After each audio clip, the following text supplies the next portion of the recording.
অবাধ্য আবদার পর্ব ২ লিখেছেন তাসনুভা রহমান মায়া।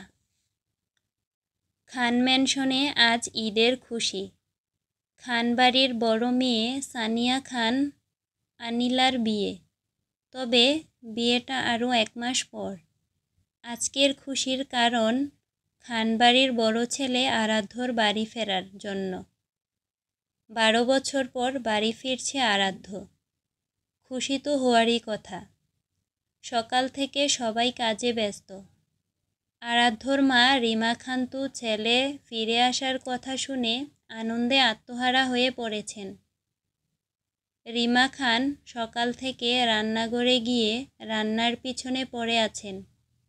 ছেলের সব পছন্দের খাবার নিজের হাতে তৈরি করছেন। আনিলা আর আমিশাও খুব বেশি কাজ করছে। তারা দুজনই খুব খুশি তাদের ভাই আসছে শুনে। সবারই ব্যস্ত সময় কাটছে। কে কী করবে না করবে ঠিক করতে পারছে না। তবে এতগুলো ব্যস্ত মানুষের মধ্যে একজন মানুষ আছে যে সম্পূর্ণ ফ্রি। খানবাড়ির ছোট মেয়ে ফারাইবা খান ঈশান্তা। আরাধ্য বাড়িতে ফিরছে এই নিয়ে কোনো আগ্রহ নেই ওর। ঈশান্তার ঘুম ভেঙেছে সকাল 10টায়। আজ ভার্সিটি নেই, তাই লেট করে উঠেছে। ঈশান্তা ঘুম থেকে উঠে চোখ ডলতে ডলতে নিচে নেমে এলো। সবাইকে কাজে ব্যস্ত দেখে ঈশান্তার চোখ বড় বড় হয়ে গেল। ও বেশি অবাক হয়েছে আমিশাকে কাজ করতে দেখে। যেই মেয়ে বাড়ির কোনো কাজে হাত দেয় না, সেও আজ কাজ করছে। আমিশা ডাইনিং টেবিল গুছিয়ে রাখছিল।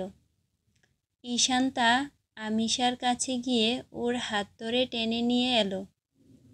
আমিশা বিরক্ত হয়ে বলল, কি হলো তোর শান্তির মা, এভাবে নিয়ে এলি কেন?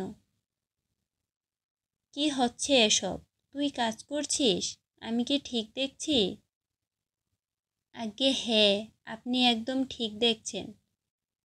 ঈশান্তা কিছু বলতে গিয়েও থেমে গেল। আশেপাশে তাকিয়ে বলল, ভাইয়া কই রে? ইহান ভাইয়া এয়ারপোর্টে গেছে ভাইয়াকে আনতে। আমিশার কথা শুনে ঈশান্তা মুখ বাঁকিয়ে বলল, নাটক? সে কি 5 বছরের বাচ্চা নাকি যে তাকে হাত ধরে বাড়িতে নিয়ে আসতে হবে? কেন, যখন বাড়ি ছেড়ে চলে গিয়েছিল তখন তো একাই যেতে পেরেছে, এখন আবার নিয়ে আসা লাগবে কেন? আমিশা কিছু বলতে যাবে তার আগেই ঈশান্তা সেখান থেকে চলে গেল। ঈশান্তা ড্রয়িং রুমে গিয়ে সোফায় বসে পড়ল। ঈশান্তার স্বভাবই এটা। আরাধ্যর কথা উঠলেই এড়িয়ে যায় সব সময়। আরাধ্যকে নিয়ে কোনো কথা নিজেও বলে না, আর অন্যদের কথা বলাও পছন্দ করে না। ঈশান্তার কথা হলো, যে নিজের ইচ্ছায় চলে গিয়েছে তাকে নিয়ে কেন ভাববে? ঈশান্তা সোফায় বসে একমনে ফোনে স্ক্রল করছে। তখনই আনিলা এসে দাঁড়ালো ওর পাশে। ঈশান্তার মাথায় গাঁটটা মেরে বলল, সকাল থেকে আমরা কাজ করে মরছি, আর তুই বসে বসে আরামে ফোন দেখছিস? একটু হেল্পও তো করতে পারিস। ঈশান্তা ফোনে চোখ রেখেই বলল, তোমাদের এত কাজ করতে কে বলেছে শুনি? তুই ভালো করেই জানিস কেন এত আয়োজন। ঈশান্তা গা ছাড়া ভাব নিয়ে বলল, জানি জানি, তোমার ওই ভিলেন রকস্টার ভাই আসছে। আনিলা পাশের সোফায় বসে বলল, সবাই এত খুশি, তুই কেন খুশি না? আনিলার কথা শুনে ঈশান্তা ওর দিকে তাকালো। মনে মনে কিছু একটা ভাবতে লাগলো। কিছুক্ষণ চুপ থেকে বলল, তোমার এই রকস্টার ভাইকে নিয়ে কোনো ইন্টারেস্ট নেই আমার। আমার ইন্টারেস্ট শুধু তোমার বিয়ে নিয়ে। আনিলা ঈশান্তার হাত থেকে ফোনটা কেড়ে নিয়ে ঈশান্তাকে বলল, এটা কি হলো আপু, ফোন নিলে কেন? ফোন ছেড়ে একটু কাজ কর, আয়। ঈশান্তা সাফ সাফ মানা করে দিল, আমি পারবো না তোমার ওই ভাইয়ের জন্য কিছু করতে। আনিলা এবার চটে গেল বেশ, রেগে গিয়ে বলল, এই তোর সমস্যাটা কি হ্যাঁ? ভাইয়ার কথা উঠলেই তুই এভাবে রেগে যাস কেন? ইচ্ছে মতো কথা শুনিয়ে দিস কেন? আনিলার চেঁচামেচি শুনে রিমা খান রান্নাঘর থেকে বেরিয়ে এলেন। আনিলাকে ঈশান্তার সাথে রেগে কথা বলতে দেখে তিনি বললেন, আহা আনিলা, কি হয়েছে, এভাবে চেঁচাচ্ছিস কেন মেয়েটার সাথে? আনিলা এবার মায়ের দিকে তাকিয়ে বলল, সেটা তোমাদের আদরের মেয়েকেই জিজ্ঞেস করো না আম্মু, ওর ভাইয়াকে নিয়ে কি সমস্যা? রিমা খান কিছু বলার সুযোগ না দিয়ে ঈশান্তা বলল, আমার সমস্যা তোমার ভাই। সে কেমন ছেলে হ্যাঁ? এতগুলো বছর অভিমান করে নিজের পরিবার থেকে দূরে আছে কেন? মানলাম বড় আব্বু ভুল করেছিল, সেই জন্য বাড়ি ছেড়ে যেতে হবে? একবারও নিজের মায়ের কথা ভাবলো না? সে জানতো মামুনি তার ছেলের জন্য কত পাগল, মায়ের কথা ভেবেও তো ফিরে আসতে পারত। এতটুকু বলেই থামল ঈশান্তা। রিমা খানকে সোফায় বসিয়ে দিয়ে আবার বলতে শুরু করলো, সেই 6 বছর বয়স থেকে দেখছি মামুনি কতটা কষ্ট পাচ্ছে। মামুনি রোজ ছেলের কথা ভেবে চোখের জল ফেলে, কিন্তু তোমার ওই ভিলেন ভাই কি সে খবর রাখে? সে তো ব্যস্ত তার কেরিয়ার নিয়ে, তার ইগো নিয়ে। রিমা খান এতক্ষণ চুপচাপ শুনছিলেন ঈশান্তার কথা। ঈশান্তার কথা শুনে তার চোখে পানি চলে এলো। ঈশান্তাকে নিজের পাশে বসিয়ে গালে হাত বুলিয়ে দিতে দিতে বললেন, এত খেয়াল রাখিস তুই আমার? ঈশান্তা আহ্লাদি কণ্ঠে বলল, তোমার খেয়াল রাখবো না কেন মামুনি? আমার মায়ের পর যে তুমিই আমার সব কিছুর খেয়াল রাখো, তুমি যে আমার আরেক মা। রিমা খান ঈশান্তার মাথায় হাত বুলিয়ে দিলেন, এই মেয়েটা তার খুব খেয়াল রাখে। নিজের মেয়েরাও এতটা বুঝে না তাকে যতটা ঈশান্তা বুঝে উনাকে।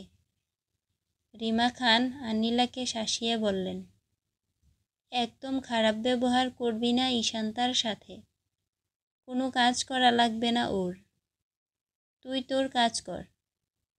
তিনি আবার ঈশান্তার উদ্দেশ্যে বললেন, তোর কিছু করা লাগবে না মা, তুই আরাম কর।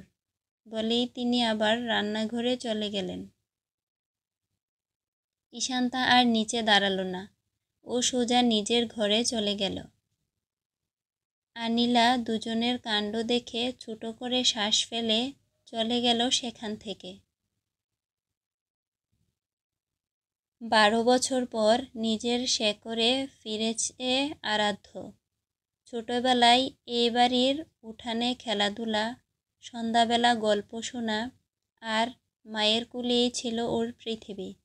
আজ এত বছর পর সেই উঠান, সেই চেনা মুখগুলো আবার নতুন করে চোখে পড়ছে, কিন্তু ভেতরে এক অন্যরকম শিহরণ। ঢাকার বিমানবন্দর থেকে ওকে নিতে এসেছে ওর চাচাতো ভাই ইহান। আরাধ্যর সাথে আদিল আর রায়ানও এসেছে। গাড়িতে উঠেই আরাধ্য বুঝে ফেলল অনেক কিছুই বদলে গেছে, কিছু সম্পর্ক এখনো আগের মতো রয়ে গেছে। বাড়িতে পৌঁছানোর পর রিমা খান, আরাধ্যর মা, ছেলেকে দেখে চোখের পানি ধরে রাখতে পারলেন না। তিনি ছেলেকে বুকে জড়িয়ে নিলেন। রিমা খান কান্নামাখা কণ্ঠে বললেন, কেমন আছিস বাবা? তোকে একবার দেখার জন্য তোর মা যে পাগল হয়েছিল বাবা, কেন চলে গিয়েছিলি এভাবে? আরাধ্য মায়ের পিঠে হাত বুলিয়ে দিল। কোনো কথা বলল না। আর দুই বোন আনিলা আর আমিষা, যাদের আরাধ্য ছেড়ে গিয়েছিল ছোটবেলায়, ওর দিকে দৌড়ে আসে। 3 ভাই বোনের সেই আনন্দময় মিলন দেখে ঘরের পরিবেশে মুহূর্তেই প্রাণবন্ত হয়ে ওঠে। আনিলা ভাইকে জড়িয়ে ধরে কাঁদতে শুরু করে। থ্যাংক ইউ ভাইয়া, মেনি মেনি থ্যাঙ্কস। তুমি আমার জন্য চলে এসেছো। আনিলার সাথে আমিষাও বলতে শুরু করে, তোমাকে খুব মিস করেছি ভাইয়া। নিচ থেকে এই আনন্দের আওয়াজ শুনে দোতলার ঘর থেকে বেরিয়ে আসে ঈশান্তা। ঈশান্তার আর বুঝতে বাকি রইল না আরাধ্য চলে এসেছে। সিঁড়ি দিয়ে নিচে নেমে আসতেই তার চোখে পড়ে দীর্ঘদিন পর ফিরে আসা ভাইকে। কিন্তু চোখে মুখে তখন এক অদ্ভুত অনুভূতি, এ যেন চিরচেনা কাউকে হঠাৎ নতুন করে দেখা। আরাধ্যকে দেখে থমকে গেল ঈশান্তা। আজ 12 বছর পর আরাধ্যকে দেখছে। আরাধ্য যতই রকস্টার হোক না কেন, ঈশান্তা কখনোই ওর কোনো নিউজ দেখেনি, সবসময় এড়িয়ে গেছে। কিন্তু আজ আরাধ্যকে নিজের সামনে দেখে ঈশান্তা মনে শুরু হলো এক অদ্ভুত অনুভূতির বিচরণ। ঈশান্তা তাকিয়ে থাকে কিছুক্ষণ। আরাধ্যর চোখেও ধরা পড়ে এক প্রশান্ত বিস্ময়।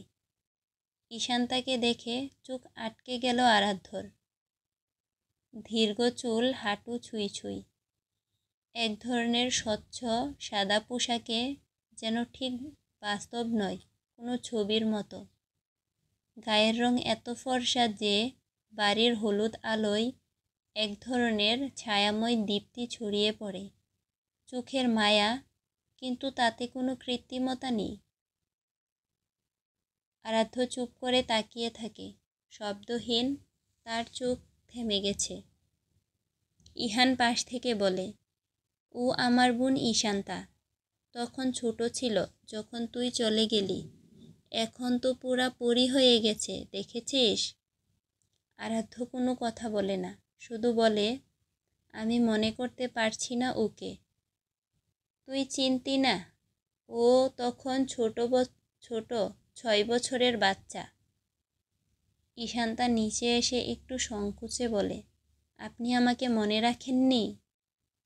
আরাধ্য চোখ কাঁপে একবার, তারপর ঠান্ডা গলায় বলে, মনে রাখার মতো কিছু ঘটেনি তোর বয়সে। আরাধ্যর কথা শুনে ঈশান্তা চুপ হয়ে গেল। রান্নাঘর থেকে ঈশান্তার মা তানিয়া খান বেরিয়ে এলেন। তানিয়া খান আরাধ্যকে বুকে জড়িয়ে ধরলেন। বাড়ির পুরুষেরা বর্তমানে বাড়িতে নেই। আদিল রায়ানের সঙ্গে সবার পরিচয় করিয়ে দিল। রায়ান, যাকে বলে একেবারে প্লেবয় টাইপ, চোখের সামনে আমিষার সঙ্গে ফ্লার্ট করা শুরু করলো। এসব দেখে আরাধ্য একটু বিরক্ত হয়ে নিজের রুমে চলে গেল। ওর পেছনে ইহান, আদিল আর রায়ানও গেল। রুমে ঢুকেই আরাধ্য রায়ানকে ধমকে উঠল, আমার বোনদের সঙ্গে এসব ফ্লার্টিং বন্ধ কর রায়ান, আমি মজা করছি না। রায়ান হেসে বলল, তোর বোন মানে তো আমারও বোন, তাই না? ফ্লার্ট করব না আমিষা আর আনিলার সাথে? কিন্তু তখনই সে চুপ করল। তবে ঈশান্তার নাম শুনেই রেগে উঠল আরাধ্য। চোখ লাল হয়ে উঠল তার। সে গর্জে উঠল, ঈশার কাছেও যাস না, ওকে তুই ছুঁতে পারবি না, ওর থেকে দূরে থাকবি, বুঝলি? রায়ান একটু চমকে উঠলেও ঠোঁটের কোণে হালকা এক রহস্যময় হাসি খেলে গেল। এটা নিয়ে রায়ান আর বেশি ঘাটালো না।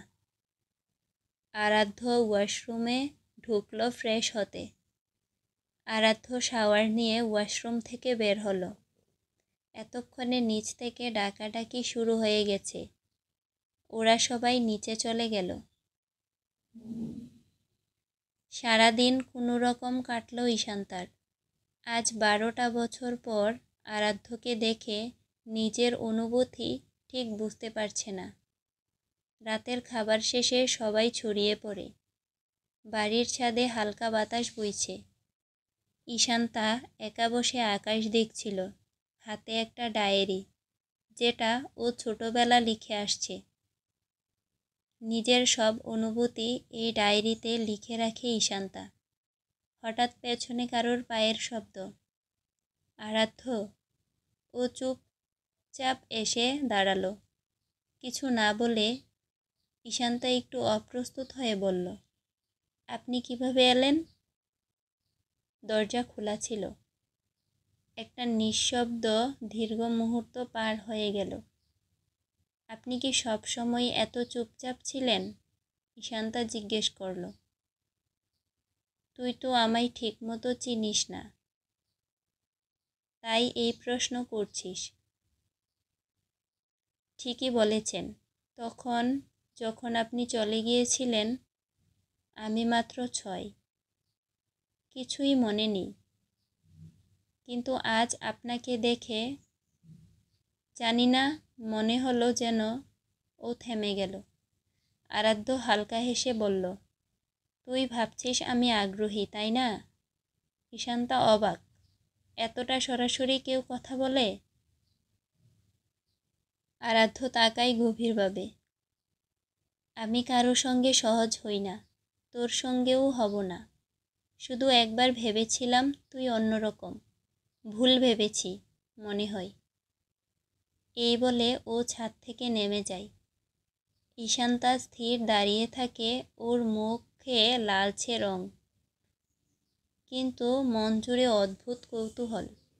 ও জানে না আরাধ্য ওর ঘরের জানালার পাশ দিয়ে হেঁটে যাবার সময় থেমে তাকায়। চোখে একটা চাপা হাসি, যেন নিজের দুর্বলতাকে লুকানোর চেষ্টা। সবার সামনে যেন কিছু হয়নি, কিন্তু সেই রাতেই আরাধ্য একা বসে পিছন ফিরে ভাবছিল।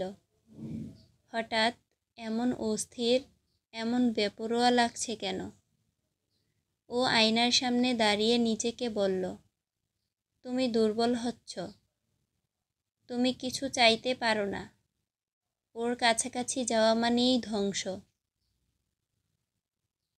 কিন্তু আয়নায় ওর চোখে স্পষ্ট এক আশ্চর্য আকর্ষণ।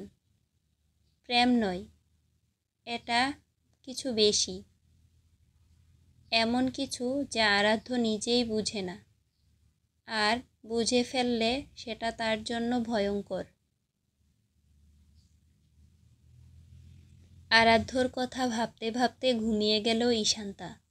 জানালার পাশে তার ছোট ডেস্ক ল্যাম্পটা এখনও জ্বলছে, অথচ সে জানেই না তার ঘুমন্ত মুখটা এখন একজনের ল্যাপটপ স্ক্রিনে ফুটে আছে, এক নিঃশব্দ লাইভ ফিডে।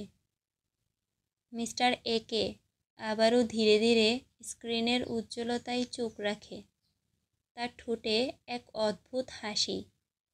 অবসেশন নাকি প্রেম, সেটা বলা মুশকিল। সুইট হার্ট, ধীরে ধীরে ফিসফিসিয়ে বলে সে, তুমি জানো না আমি কে, জানো না আমি কতটা দেখি তোমায়। তুমি আর আরাধ্য, তোমাদের মাঝে কি চলছে আমি জানি সব। একের ঘর অন্ধকার, শুধু স্ক্রিনের আলোয় তার মুখের কিছুটা দেখা যায়। তার ডেস্কের এক পাশে ছোট একটা নোটবুক পড়ে আছে, পাতাগুলোতে ঈশান্তার নাম বারবার লেখা। হঠাৎ সে একটা বাটন টিপে ঈশান্তার ঘরের আলো নিভিয়ে দেয়। ঈশান্তা একটু কুঁকড়ে ওঠে, কিন্তু জাগে না। একে ধীরে ধীরে বলে, ঘুমাও সুইট হার্ট, আমি আছি। সব কিছুর নিয়ন্ত্রণ আমার হাতে।